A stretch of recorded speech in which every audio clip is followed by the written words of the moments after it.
감사합니다. 이 시간 우리에게 주시는 하나님의 말씀은 갈라디아서 4장 19절에서 31절까지 말씀입니다. 갈라디아서 4장 19절에서 31절까지 말씀, 우리 한 절씩 교독하도록 하겠습니다.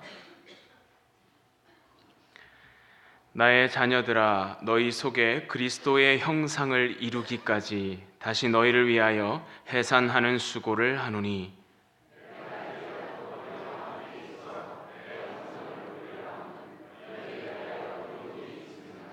내게 말하라. 율법 아래에 있고자 하는 자들아, 율법을 듣지 못하였느냐?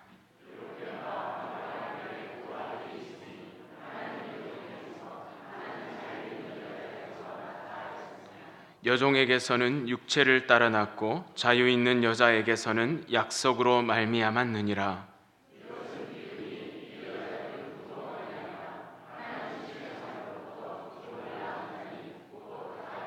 이 하갈은 아라비아에 있는 신의 산으로서 지금 있는 예루살렘과 같은 곳이니 그가 그 자녀들과 더불어 종노릇하고,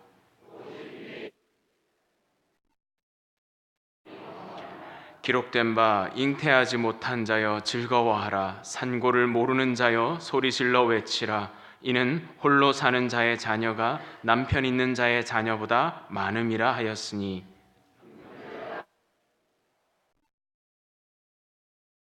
때에 육체를 따라 난 자가 성령을 따라 난 자를 박해한 것 같이 이제도 그러하도다.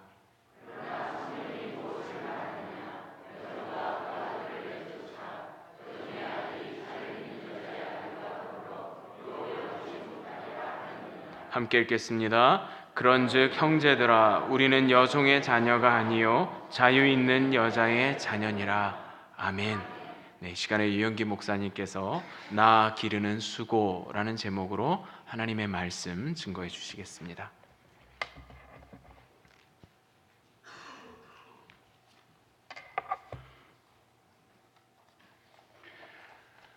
우리 인생에 있어서 가장 큰 고생 중에 하나가 뭐냐 하면 아마 임신과 출산이 아닐까 생각을 합니다. 특히 해산의 고통 굉장히 심하죠. 이 해산의 고통을 어디다 비교할 수 있을까요? 이 임신 과정, 해산, 우리 남자들 잘 모르는 이야기입니다. 그래서 미국에서 그 empathy belly라고 있어요. 한국어로 번역하면 임신 공감 복대라고 할까요? 이제 복대인데요. 이제 그 남녀노소가 다 임신의 과정, 이거를 경험할 수 있도록 물로 채워진 복대를 차는 겁니다. 자, 이거 어떻게 미국 정부에서 운영하는 체험관도 있고요. 가서 직접 체험할 수도 있고, 또 원하시면 아마존닷컴에서 몇백 불에 살 수도 있습니다. 네. 이제 임신 상태의 몸을 만들기 위해서 제일 먼저 하는 것은 숨을 있는 대로 다 내쉬어요. 한 다음에 복대를 찹니다.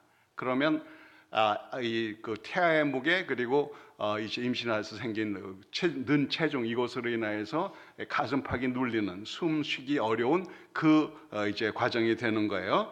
그리고 이제 한 30파운드 정도 되는 물주머니를 찹니다. 이제 그 태아를 갖고 있는 무게가 되는 거죠. 그 다음에 이제 방광에 부담을 주는 물주머니도 차게 돼요. 이렇게 되면 만삭의 어머니가 어떤 상태가 돼서 어떤 무게를 견디는지를 경험하게 되는 겁니다. 근데 가상 임신 상태를 경험하니 여기서 끝나는 게 아니에요. 그렇게 이제 30파운드가 넘는 물주머니를 차고 이제 신발끈을 한번 묶어보고요. 그게 얼마나 되는지 안 되는지, 그리고 땅에 떨어진 열쇠를 한번 들어 올려보고, 이러면 이게 얼마나 힘든 거라는 걸 깨닫게 돼요. 그 다음에 이제 남편들은 그 모든 복대를 착용하고 소파에 누웠다가 한번 일어나 보면 이제 생각이 달라집니다. 야, 내 아내가 이런 고생을 하면서 애를 낳았구나 하고, 이제 그동안 잘 못해준 것에 대해서 이제 후회와, 그리고 이제 그렇게 하게 되는 거죠. 네. 자, 그런데가 이제 아까 말씀드린 물주머니를 또 방광 위에 차게 되는데요. 이게 자꾸 방광을 누르죠. 급하게 화장실을 가야 되는 일도 생깁니다. 참 이런 불편함과 이런 고통을 다 견뎌서 생명을 탄생시킨 우리 어머니들, 아내들, 정말 이 땅에 있는 모든 여성들이 정말 존경스럽습니다. 그런 의미에서 여기 계신 모든 어머니들에게 박수. 네. 수고하셨습니다. 근데 그 출산 때까지만 힘든 게 아니에요. 사실 태어난 다음에 그 다음에 그 자녀가 자라는데 성장에도 해산의 수고 이상이 필요하게 됩니다. 10달 동안 배에다 아이를 태아를 길러서 태어나게 하는 것도 중요하지만 그게 끝이 아니다 이 말이에요. 아이들이 뭐 낳아놓기만 하면 저절로 큽니까? 사실 그 아이가 잘 성장하려면 해산의 고통 이상으로 부모는 수고하고 공을 들여야 됩니다. 포유류 동물 중에서 사람이 젖 먹이는 시간과 돌봐야 하는 기간이 가장 길다고 그러죠. 자녀를 키우느라면 한시도 마음 놓기가 어렵습니다. 뭐 어느 정도 커서 이제 유치원 들어가고 학교 다니기 시작하면 괜찮냐? 그것도 아니에요. 학교 가기 시작하면 얘가 공부는 제대로 할지, 친구들과 잘 지낼지, 뭐 여러 가지 걱정이 많습니다. 그래서 또 이제 인격적으로 성장해야 될 텐데 이거 정말 제대로 될지 늘 마음이 쓰이죠. 그러면 대학생이 되면 그러면 마음을 놓을 수가 있느냐? 그것도 아니에요. 여러분 혹시 아시는지 모르지만 우리 그 한국계 2세 아이들이 되게 고등학교 때까지는 비교적 공부를 잘하는 편입니다. 대체적으로 왜 적극 밀어주니까. 그런데 대학교 가가지고 엉망되는 아이들이 많아요. 이게 자유를 못 누리다가 자유를 얻게 되면 이 자기 시간을 어떻게 관리할 줄은 모릅니다. 그래서 우리 미국에 이민 온 그 동양계 중에서요 대학 중퇴하는 율이 우리 한국계가 제일 많다는 통계가 나와 있습니다. 그러니까 어떻게 보면 부모들이 너무 이렇게 밀착 관리를 하다 보니까 아이들이 자기 스스로 결정하고 뭘 하지를 못해서 이런 현상이 나타나는 거죠. 뭐 무사히 대학은 졸업했다고 칩시다. 이제 직장을 얻고 결혼을 하면 그러면 이제 마음 놔도 되냐? 그것도 아니죠. 둘이 잘 살지, 또 자기 아이들은 낳아서 잘 키울지, 뭐 계속 걱정이 되는 거예요. 그래서 정말 그 엄마들은 자기 아이들이 아무리 장성해도 늘 걱정입니다. 그래서 우리 한국 옛말에 그렇잖아요. 80난 엄마가 60난 아들에게 얘 길 건너갈 때 조심해라 그렇게 얘기한다는 것 아닙니까? 꽤 된 이야기인데 한 15년 뭐 그 정도 된 것 같아요. 어머니 날 저희 어머니를 저희 집에 모셨습니다. 그래가지고 이제 음식을 해서 대접하고 하는데 물론 뭐 저희 아내는 어머니 날에 시어머니 모셔다가 음식을 했어요. 그리고 저는 이제 뒷마당에 나가서 고기를 굽는데 그날 무지 더웠습니다. 그래서 땀을 뻘뻘 흘리고 고기를 굽고 있는데 이거를 안타깝게 바라보던 저희 어머니 하신다는 말씀이 저희 아내에게 왜 고기 굽는 건 네 아들 시키지 내 아들 시키냐? 저희 어머니 돌아가셨습니다만 저와 아내는 가끔 그 얘기하면서 같이 웃습니다. 아무튼 하여튼 어머니 마음은 그런가 봐요. 아들이 고생하는 게 싫은지. 자, 사실 뭐 우리가 이렇게 육신적으로 사회적으로 성장하는 것도 꼭 필요하죠. 그래서 늘 마음을 쓰는데 우리 믿는 사람들은 그게 다가 아니에요. 우리 믿는 사람들은 이 사회적 그런 인격적 성장 못지않게 이 영적인 성장이 제일 중요하지 않습니까? 그런데 이 성도들의 영적인 성장을 위해서 사도 바울은 해살의 수고를 아끼지 않는다 이렇게 얘기를 하고 있어요. 이미 다 성인들 아닙니까? 이미 예수를 믿었어요. 그러나 그들이 성장하기 위해서 해산의 수고를 한다는 거예요. 이 원학의 그 뜻은 이제 해산의 수고를 한다 이 말은 해산의 고통을 겪는다. 이거는 죽음과 비교되는 고통 아닙니까? 그런데 뭐 때문에 아이를 낳아 보지도 않은 남자인 바울이 해산의 수고라는 말로 그 극심한 고통을 표현했을까요? 나눠기만 해서 되는 게 아니라는 거죠. 정말 제대로 성장하려면, 하나님 보시기에 아름다운 모습으로 장성하려면 해산의 고통이 필요하다는 거예요. 오늘 본 말씀 19절에 보면 이제 갈라디아 교인들에게 나의 자녀들아 라는 말을 합니다. 나의 자녀들. 이게 뭔가 하면 이 사람들은 바울이 복음을 전해서 복음으로 낳은 사람들입니다. 그래서 고린도 교회 교인들에게도 비슷한 얘기를 해요. 4장 15절 보면 그리스도 안에서 1만 스승이 있으되 아버지는 많지 아니하니 그리스도 예수 안에서 내가 복음으로서 너희를 낳았습니다. 여러분 그 자기 인생의 주위에 저 사람은 내가 복음으로 난 믿음의 아들이다, 딸이다, 그럴 사람 있으십니까? 이거 많지 않아도요 꼭 있어야 돼요. 그래야 우리가 정말 이 바울의 심정도 키우는 영적으로 키우는 이 해산의 수고가 뭔지를 알게 되는 겁니다. 자, 이렇게 바울이 애쓰고 힘써서 복음으로 낳은 자녀들인데 이 불행히도 갈라디아 교인들이 많이 율법주의에 빠졌습니다.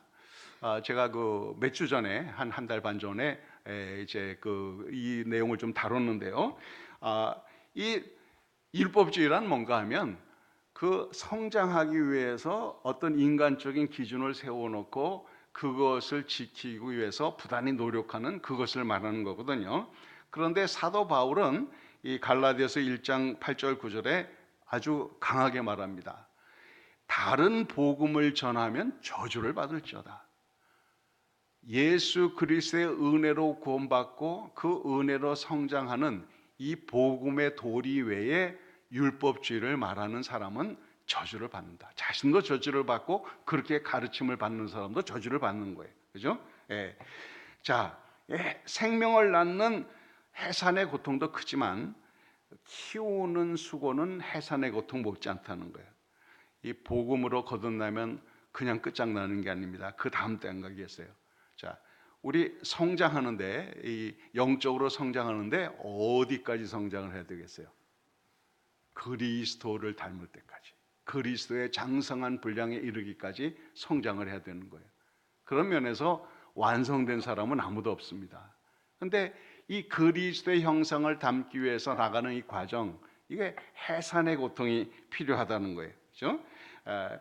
자, 이 바울이 보기에 갈라디아 교인들은 그만 제대로 자라고 있지 못해요. 그래서 오늘 20절에 보면 내가 이제라도 너희와 함께해서 내 언성을 높이려 하면, 이게 너무 안타까운 겁니다. 그래서 소리를 내서 이제 언성을 높이려 하면 너희에 대하여 의혹이 있습니다. 이 의혹이라는 단어는 확실치 않아서 당황스럽다, 본래 뜻이 그런 겁니다. 그러니까 아주 어쩔 바를 모르겠다 그런 얘기예요. 그래서 바울이 가만 보니까 이 갈라디아 교인 많은 사람들이 잘못된 길을 가고 있다는 겁니다. 자, 일단 우리가 성장하기 위해서, 보통 이 성장하기 위해서 두 가지 길이 있습니다. 율법의 길이 있고 복음의 길이 있어요. 그리고 우리 그리스도인들도 이 두 가지 중에 하나를 선택할 권리가 있습니다. 자, 과연 이 복음의 길 혹은 율법의 길이 어떤 것이냐, 그거를 오늘 이 본문 말씀의 비유로 보여주고 있습니다. 21절부터 26절에 보면 이제 그 하갈과 사라를 비교해서 말을 하는데, 이 내용을 이렇게 읽어도요 선뜻 이해하기가 쉽지는 않습니다. 왜냐하면 유대인들의 성경 해석법, 전통적인 해석법이 있는데 그걸 좀 알아야 이게 무슨 얘기인지가 좀 이해가 되는 부분이 있어요. 유대 선생들인 랍비들의 성경 해석법을 보면 성경의 어떤 단어, 문장에는 한 가지 뜻만 있는 것이 아니라 어떤 숨겨진 뜻이 있다, 비밀이 있다, 이렇게 말을 합니다. 그래서 바울도 그렇게 바리새파로서 배웠고 또 통용되던 그 해석법의 일부를 차용을 해서 설명을 합니다. 자, 일단 역사적인 사실은 아브라함에게 아들이 몇이 있었어요? 둘이 있었죠. 첫 아들은 어떻게 낳습니까? 네, 종인 하갈을 통해서 낳았어요. 첫 아들 이름이 뭐예요? 이스마엘. 이거는 자연적으로 가능한 아들입니다. 성숙한 여자가 이제 남편의 씨를 받아서 아기를 낳은 자연적인 아들, 육신의 아들이란 말이에요.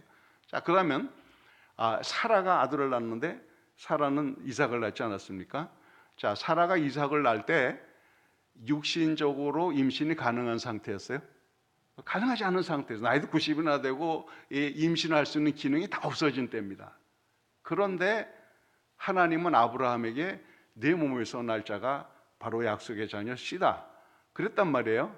그런데 그만 아브라함이 그거를 못 참아서 안 생기니까 그냥 하가라고 이렇게 해서 그냥 그 자녀를 남기면 될까 해서 인간적인 방법을 구했는데 그건 육신의 아들이란. 그러니까 인간적으로 육신적으로는 불가능할 때 사라를 통해서 하나님이 기적적으로 성령의 능력으로 아들을 주셨어요. 그러니까 이거는 육신의 아들이 아니라 영적인 아들, 성령의 아들이다. 이제 그런 의미예요. 그래서 이 육체와 성령을 비교하면서 이제 그 하갈로 인하여 난 이스마엘, 이 하갈은 율법을 의미하고 그리고 사라는 바로 복음, 성령으로 난 이 복음을 의미한다. 이렇게 설명을 하는 겁니다. 자, 이해가 되겠죠? 그래서 이 율법이 아니라 율법은 결국 여기 쪽 본문에 의하면은 하늘나라를 유업으로 받지 못한다고 되어 있습니다. 그래서 이 복음으로 인하여 성령으로 태어난 사람은 어떻게 성장해야 마땅하느냐? 바로 이 갈라디아서 3장 1절 5절 나오는 이야기인데요. 제가 다시 한번 읽어드리겠습니다. 어리석도다 갈라디아 사람들아, 예수 그리스도께서 십자가에 못 박히신 것이 너희 눈앞에 밝히 보이거늘 누가 너희를 꾀더냐? 내가 너에게 다만 이것을 알려 하노니 너희가 성령을 받은 것이 율법의 행위로냐 혹은 듣고 믿음으로냐? 너희가 이같이 어리석으냐? 성령으로 시작하였다가 이제는 육체로 마치겠느냐? 5절 넘어갑니다. 너에게 성령을 주시고 너희 가운데서 능력을 행하시는 이의 일이 율법의 행위에서냐 혹은 듣고 믿음에서냐?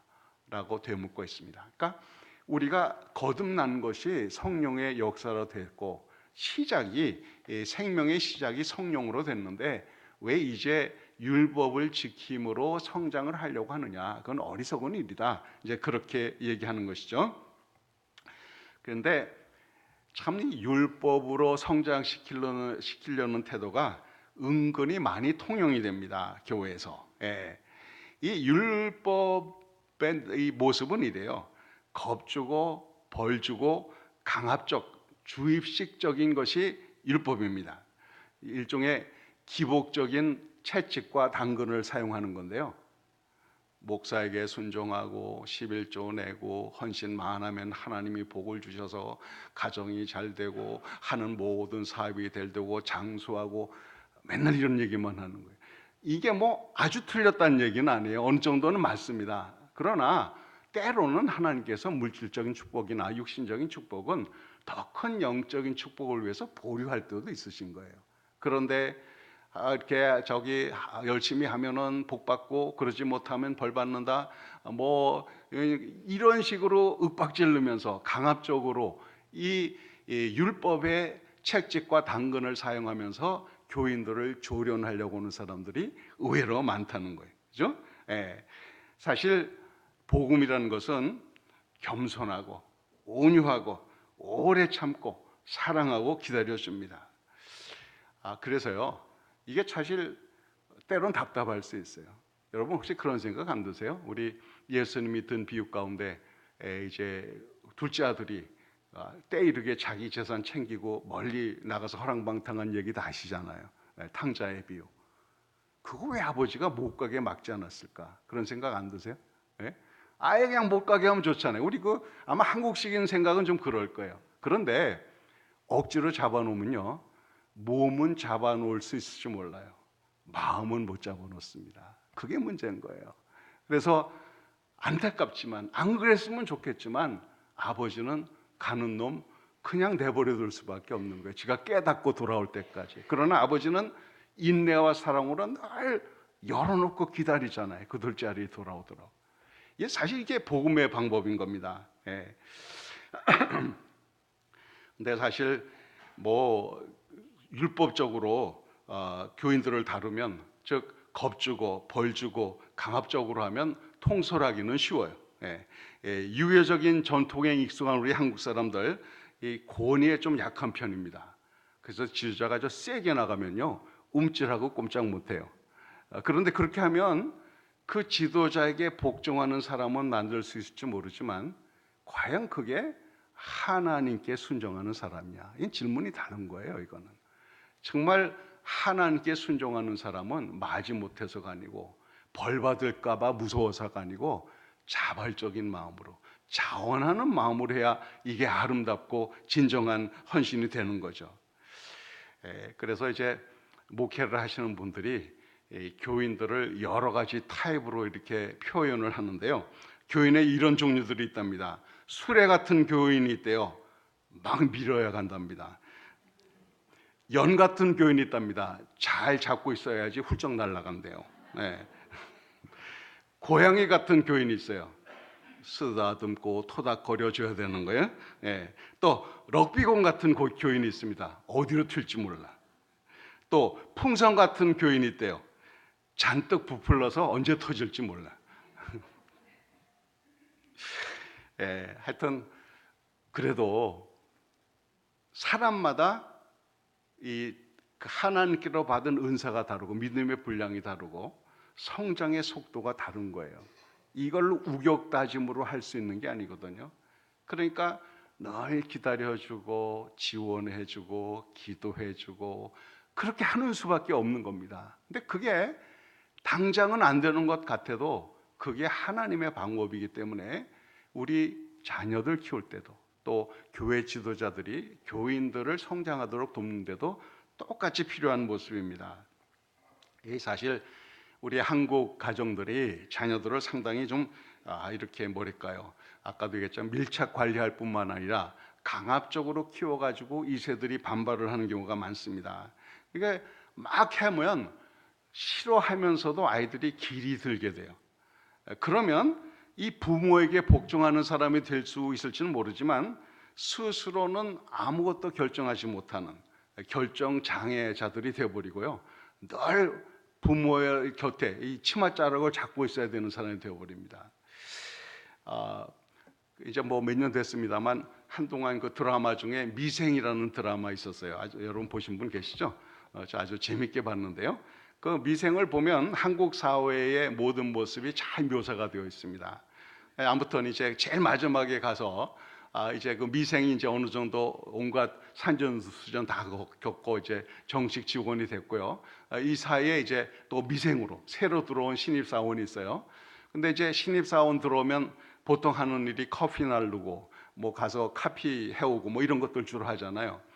이제 새로 들어온 청년이 카피 머신 앞에 가서 이제 복사를 하려고 했는데 어떻게 할지를 모르는 거예요. 어떻게 하는 줄 아세요? 집에는 엄마한테 전화를 해서 물어보는 거예요. 저는 이게 한국 사회의 모습을 단적으로 보여준다고 생각합니다. 제 안에 그 가까운 사람이 누구 하나 있는데 그 집에 딱 외아들 하나예요. 어릴 때부터 얼마나 애지중지 키웠는지 모릅니다. 그 아빠도 너무너무 아주 곰살맞은 사람이라 아들 도시락에다 웃는 얼굴로 뭐 이렇게 해가지고 보내고 뭐 하여튼 반찬도 그렇게 보내고 하던 사람인데 얘가 그만 동부로 이제 대학을 가버렸네요. 그것도 꽤 좋은 대학입니다. 갔는데 거기서 운전하고 다니다가 차 사고가 났어요. 자, 미국에서 태어나서 영어 미국 사람 못지않게 잘하는 아이고 뭐 나이도 이제는 뭐 거의 20살 됐으니까 얼마든지 자기가 인슈런스 회사에 연락하고 할 수 있잖아요. 근데 LA는 엄마한테 전화를 해가지고 이걸 해결해 달라고. 그래서 그분이 저희 아내한테 연락이 왔어요. 왜? 저희가 그 지역에서 목회를 하면서 그 지역 사람들 좀 알거든요. 결국은 바디샵 하는 분 소개해 줘가지고 그렇게 해결해 줬다는 겁니다. 이게 웃기는 얘기죠. 정말. 근데 자녀들을 그런 식으로 내 수하에 놓고 계속하면 그 이상 성장을 못합니다. 이게 큰 문제인 거예요. 우리 그 한국 가정에서. 그래서 율법으로 다루는 것이 아니라 복음으로 다루고 자유케 함이 필요하다는 거예요. 그래서 뭐가 진짜 성숙함이냐? 자기의 자유를 은혜롭게 하나님의 뜻에 맞도록 잘 사용하는 게 진짜 성숙이거든요. 그러면 무엇이 자유냐? 바로 복음이 우리를 자유하게 한다는 거예요. 저희들 다 어디엔가 얽매여 살고 싶지는 않아 합니다. 그렇죠? 자유하고 싶어요.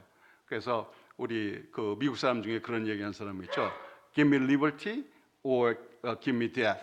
그래서 이거는 우리 그 패트릭 헨리라고 하는 분이 연설 가운데 미국 독립 선언서 쓰기 한 1년 전에 이제 외친 말인데요. 목숨 걸고 자유를 원하는 게 우리 사람입니다. 그런데 저와 여러분도 다 자유하기를 원하는데 우리 자유함을 방해하는 것이 있죠. 뭐냐? 바로 죄, 이 죄책감입니다. 죄와 그에 따른 죄책감이 우리의 발목을 잡아요. 사실 우리 마음은 원이로되 육신이 따르지 않아서 참 힘들 때 많잖아요. 이 죄의 근성이 참 끈질깁니다. 그래서 이 대부분의 종교들은 그 얽매이기 쉬운 그 죄책감, 욕심을 버리기 위해서 많은 애를 써요. 명상도 하고 수양도 하고 뭐 많이 합니다. 그런데 그 못된 습관과 기호, 죄 이게 과연 자기 그 수양으로 노력으로 그게 해결이 되냐 이 말이에요. 어떤 기준을 세워놓고 그것을 준수하고자 애를 쓰는데요. 몇 번 할 수 있어요. 10번 중에 뭐 8번, 9번 할 수 있어요. 그러다가 마지막에 꽈당 넘어지면 그거 되게 아프거든요. 근데 그거를 계속 반복을 합니다. 우리 예수 믿는 사람들도 그런 사람들이 많아요. 그런데 이 율법을 통해서 자유해지고자 하면 사실 더 그것에 얽매이게 되어 있습니다. 왜냐하면 그 율법이라는 것은 그 죄가 죄됨을 알게 하기 위해서 주신 것이다. 우리 성경에 이렇게 되어 있죠. 그러니까 그건 뭔가 하면 내가 정말 잘못이 많구나. 그리고 이거는 내 힘으로 넘어서지를 못하는구나. 그럼 어떻게 해야 되겠어요? 구원자이신 예수께서 인도하는 가이드가 돼야 되는데 율법이 지금 복음 시대, 신약 시대에 살면서도 여전히 율법적인 어떤 실행으로 자기와 죄책을 이겨보려고 하는 이건 애당초 안 되는 싸움인 거거든요. 그래서 사실 이 진정한 자유는 어디서 오느냐? 복음은 그리고 복잡한 게 아닙니다. 단 한 분 예수 그리스도 그분이 우리에게 자유인 거예요. 그래서 진리를 알지니 즉 예수 그리스도 진리를 알지니 진리가 너희를 자유케 하리라 말씀하고 있습니다. 이 종과 아들은 신분이 다르잖아요. 그래서 아들은 상속권이 있지만 모든 것을 상속권이 있지만 종은 뼈 빠지게 일해도 상속권이 없습니다. 오늘 본문 말씀은 하갈과 이제 그 사라를 비교하면서 그 아들들의 신분을 비교해서 말하는 거예요. 하갈과 이스마엘은 상속권이 없어 천국을 못 누린다는 그건 율법이라는 겁니다. 그러나 성령으로 인간적으로 불가능한 것을 성령으로 태어나게 하신 가능케 하신 그 사라와 그리고 이제 이삭은 이 복음이라는 거예요. 그래서 우리가 이제 율법 시대는 지나가고 신약 시대, 이 복음 시대, 성령으로 사는 사람들 아닙니까? 그러니까 거기에 합당한 모습으로 살아야 한다는 거예요. 그런데 종이요, 아들이 태어나기 전에 그 집에 계속 종노를 했단 말이에요. 그러니까 오래 그 집안의 분위기를 다 잘 알아. 그러다가 아들이 태어났더니 그만 이스마엘이 이삭을 희롱하고 핍박을 했어요. 그거를 비교해서 얘기하는 겁니다. 우리가 나는 복음 안에서 자유하다. 복음이 나를 살게 한다. 노력한 것 없이 받는 복이 있다. 이런 얘기를 하면 율법은 웃기는 얘기, 말도 안 되는 소리. 네가 아무것도 안 하고 무슨 복을 받아 이렇게 한다는 거예요. 조롱한다는 겁니다. 그러나 이게 인간의 아무 노력 없이 구원을 받는다. 믿음으로 구원받는다는 것이 하나님의 방법, 복음 아닙니까? 그러니까 이거를 깨닫는 사람은 그로 인하여서 성장을 해 나가는 거예요. 그죠? 그래서 동양 철학이나 요즘 동양의 영성에 이 서양 사람들이 많이 심취하는데요. 뭔가 신비하다고 생각을 해서 그러나 따지고 보면 다 얽어매는 겁니다. 그게 수양을 하거나 명상을 하거나 인간의 힘으로 자신을 뛰어넘어 보려고 하는데 그건 말도 안 되는 얘기라는 거예요. 결국 우리를 진정 자유케 하려면 성령의 인도하심을 받아야 되는 겁니다. 그렇죠? 그래서 로마서 8장 14절 16절에 무릇 하나님의 영으로 인도함을 받는 사람은 곧 하나님의 아들이라. 너희는 다시 무소하는 종의 영을 받지 아니하고 양자의 영을 받았으므로 우리가 아빠 아버지라고 부르짖느니라. 성령이 친히 우리의 영과 더불어 우리가 하나님의 자녀인 것을 증언하시나니. 사람이 자기의 노력이나 수양으로 자신을 이기지 못합니다. 복음이 우리를 자유하게 해요. 그 말이 뭔가 하면 우리가 계속 집중해야 할 것은 바로 자유하게 하시는 예수 그리스도라는 거예요. 우리 사람들과 대화할 때도 그러잖아요. 그 사람이 무슨 마음인지 무슨 말을 하려고 하는지 잘 파악을 하려면 어떻게 돼요?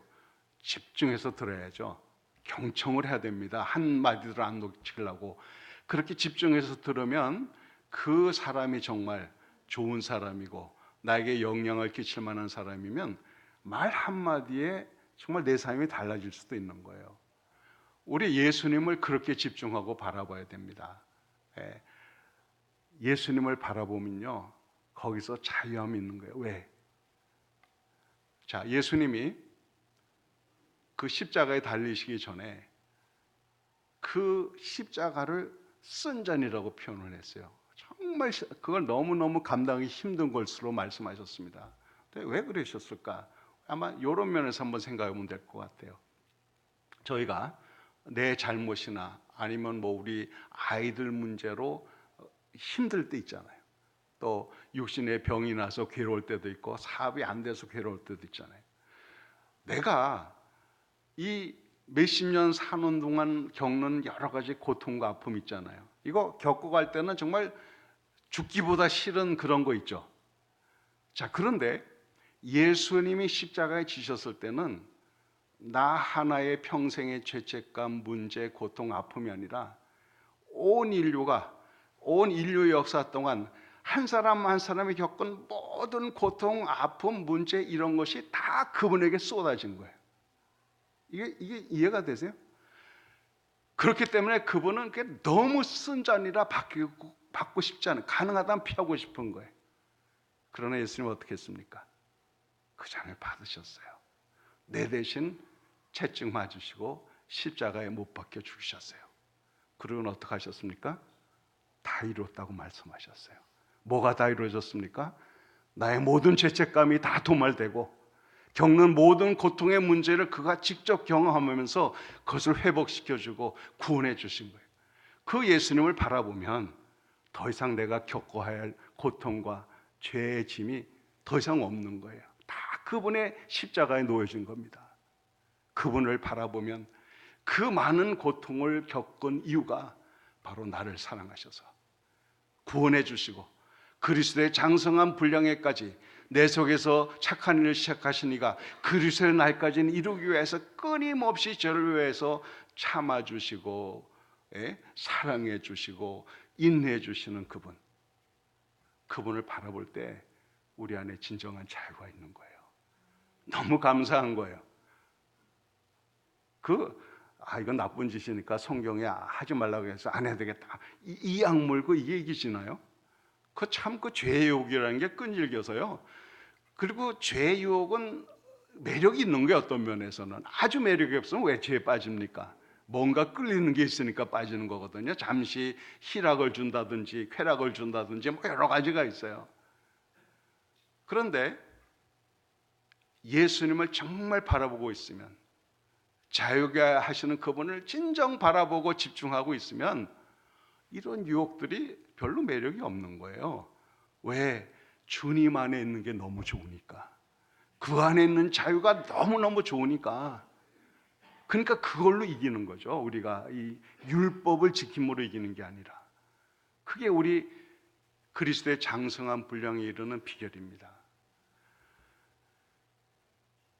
해산의 수고는 우리가 복음으로 낳은 사람들을 위해서 주님을 대변해서 지켜도 줘야 되지만 우리 각자도 거듭났으면 같은 동일한 성령으로 매일매일 그리스도의 장성한 분량에 이르기까지 자신을 처소 복종시키는 죄의 문제도 아픔도 고통도 여러 가지 혼란스러운 것도 다 주님 앞에 내려놓고 그분을 바라보는 거예요. 그러면 그 십자가의 능력이 우리를 자유하게 해줍니다. 이래서 예수 믿는 게 살만 나는 겁니다. 예.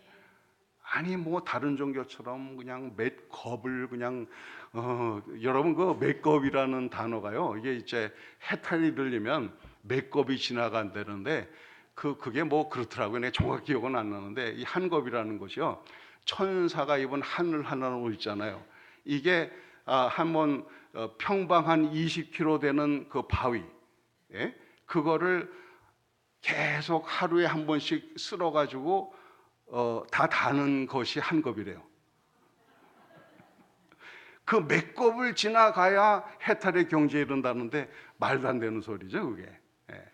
근데 우리는 그리스도 예수 안에서 거듭날 뿐만 아니라 우리 주님이 책임져 주시고 성장에 이르도록 지켜봐 주시고 성령으로 능력 주신다니 땡 잡은 거죠, 이게. 예. 그래서 우리가 맨날 그 감사함으로 기쁨으로 주님 바라보면서 그렇게 살아가면 되는 겁니다. 아멘. 네. 그래서 우리가 자녀들을 키울 때도 육신으로만 낳는 것이 아니라 영적인 또 부모가 돼서 그 아이들이 영적으로 성장할 수 있도록 해주는데, 주님의 모습을 대변하는, 자유롭게 놔주면서도 늘 사랑으로 관심을 기울여주고 늘 함께 있어주는 그런 모습으로 지켜봐주면 점점점 믿음 가운데 자라갈 수 있어요. 억지로 하려고 그럴 건 아닙니다. 피차에도 그러고요. 그래서 이 복음을 알게 되면 사람이 좀 더 너그러워져요. 좀 못되게 구는 사람이 있어도 아이고 얼마나 답답한 일이 있으면 저랬을까. 아직 다 성장을 못해서 그렇지. 주님이 참아주시는데 나라고 못하나. 이렇게 되는 거예요. 그거를 해보자 그러고 네가 나한테 그럴 수 있냐 그러고 뭐 이런 식으로 나가면 이게 주님 바라보는 게 아니고 네가 만나 내가 만나 해보자. 이건 그건 율법주의거든요. 뭐가 옳으냐. 그렇습니다. 그래서 저와 여러분이 나을 뿐만 아니라 기르는 수고, 해산의 수고를 끊임없이 피차에 해서 좀 함께 성장해 나가는 귀한 저 여러분들 되시기 바랍니다.